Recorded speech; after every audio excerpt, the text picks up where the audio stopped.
কাঁচা আম পাওয়া যাচ্ছে, তাই আজ বানিয়ে ফেলেছি আমের আচার।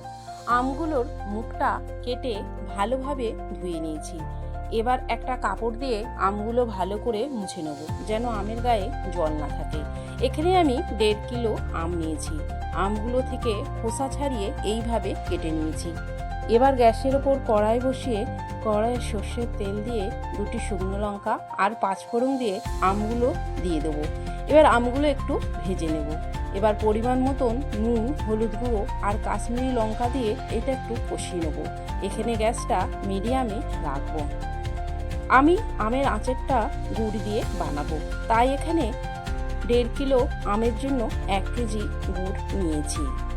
আপনারা যেমন মিষ্টি খাবেন তেমন গুড় কম বা বেশি করে নিতে পারেন। এবার এই গুড় আর আম একসাথে ভালো করে মিশিয়ে নেব। এখানে কোনো রকম জল দেব না। এদিকে 2টো শুকনো লঙ্কা, 1.5 চামচ গোটা ধনে, 1 চামচ 5 ফোড়ন আর কিছুটা গোলমরিচ দিয়ে ভেজে এটা গুঁড়িয়ে নেব। আমের আচারটা মাঝে মধ্যে নেড়ে দেব। আবার কিছুক্ষণ পর আমের আচারটা নেড়ে যে ভাজা মশলাটা গুঁড়িয়ে রেখেছিলাম, হাফ ভাজা মশলা দিয়ে নেড়ে ফুটতে দেবো। দেখুন বন্ধুরা, আমগুলো প্রায় সিদ্ধ হয়ে গেছে। এই রকমই আমের আচারটা আমি রাখবো।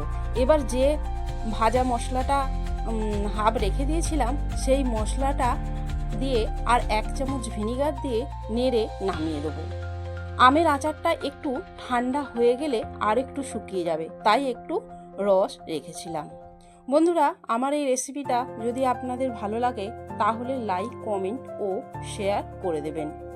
যদি আপনারা আমার এই চ্যানেলটা ফেসবুক থেকে দেখেন তাহলে ফলো করে দেবেন, আর ইউটিউব থেকে দেখলে সাবস্ক্রাইব করে দেবেন।